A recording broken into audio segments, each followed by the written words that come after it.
Hey everyone. Okay, so there is an elephant in the room to talk about with this chapter, which is that in the very beginning of the chapter, we get an exchange between Shiki, Rebecca, and Happy, where Rebecca and Happy flat out ask Shiki, "How exactly are you going to kill the Chronophage, destroy it for good?" And in the usual vague way Shiki does things, he replied that the Chronophage needs to be destroyed, otherwise the cosmos will never be safe, and that it'll be his last job. But then kind of walking back that last bit a little by saying it'll be the finale of this grand adventure. And I can't be the only one noticing the little bit of the little bit of a death flag foreshadowing there, right? Like, it feels like that was, again, it feels like that was almost confirmation of Hiro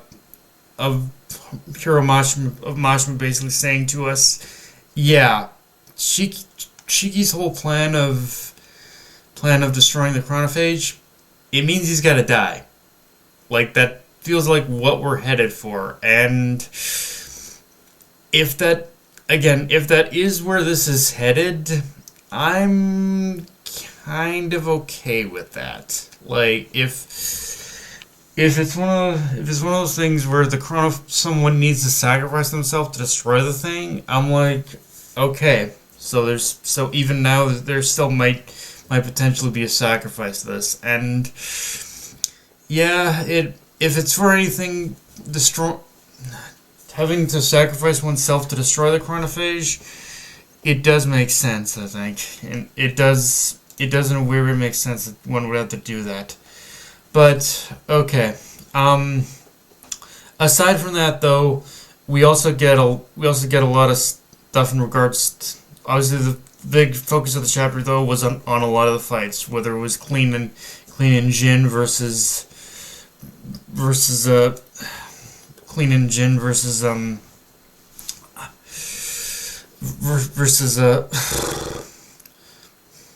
Cure, or it was Weiss, or not Weiss, Homura versus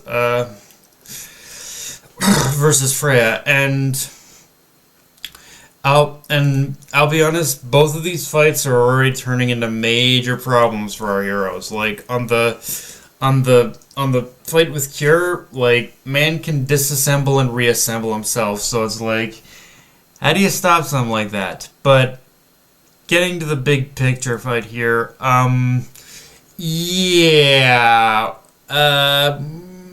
Freyja, once again within this chapter, is proving even more to be a bit of a problem, as right from the very jump, she proves just how powerful she is by evaporating the water within the bath. Like, that in itself already says, okay, this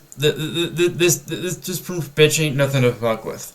But then we get to the part where, yeah, she's basically got supersonic speed. Like, everything, and by demonstrating it by destroying her clothes. And again, fan service shit, I know, but it's like that, and it's like that moment in itself does show, like, Homura is kind of outclassed in speed with this one. Now, I do have one little concern with this setup, mind you, which is to say, whenever Mashima tries to make a sort of a fight of a certain attribute, whether it's strength, speed, whatever, that is, in my opinion, kind of where he falters with this kind of shit. And the fact that he has made it, has made it a battle of speed between Homura and Freyja, I'm like, okay, I see how he has. Okay, it's one of those things where he's supposed to succeed in the film in this regard with this chapter, because he has succeeded in absolutely making Freyja an absolute monster and actually saying, yes, this yes, Freyja is going to be an absolute beast to overcome. But again, when it comes to those fights of comparing said attribute of like making it a battle of speed, a battle of strength, anything like that, I have also found that is where he kind of falters a little bit when it comes to the execution. So it's like I don't get me wrong, I am excited of like just what this. Don't get me wrong, I am excited by the prospect of even more so now with her having proved that Freyja is a demon bot, especially. But it's like, can he keep that momentum? I think is the question. Although I do admit one thing that did also kind of. Although I do admit one thing in Freyja's favor already is just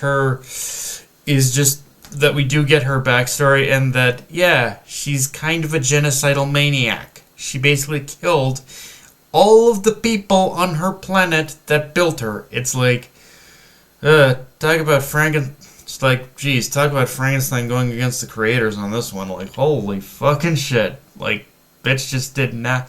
Bitch is an absolute genocidal psychopath, and again, kind of love it. I hope we can actually see what made that. Well, and I just hope we can see what exactly it was that made her such a genocidal psychopath. See the power that made her such a genocidal psychopath, kind of thing. But okay, let's get to the finale of this chapter though, where Ziggy goes overdrive and supposedly impales one.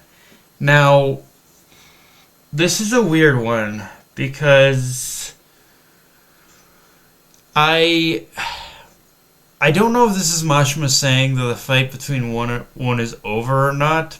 I don't think it is, but there is sort of an impact to basically a shot like that of like there's sort of an impact to a shot like that where it's like, okay, it's where it does show that Ziggy has overpowered one now at this point. So even if one isn't dead, does this mean we're kind of nearing the end of this fight? Because I'm not gonna lie, like this fight has gone on for a while, so I wouldn't be surprised if Mashima probably ends it soon. But it's like, yeah, I don't know.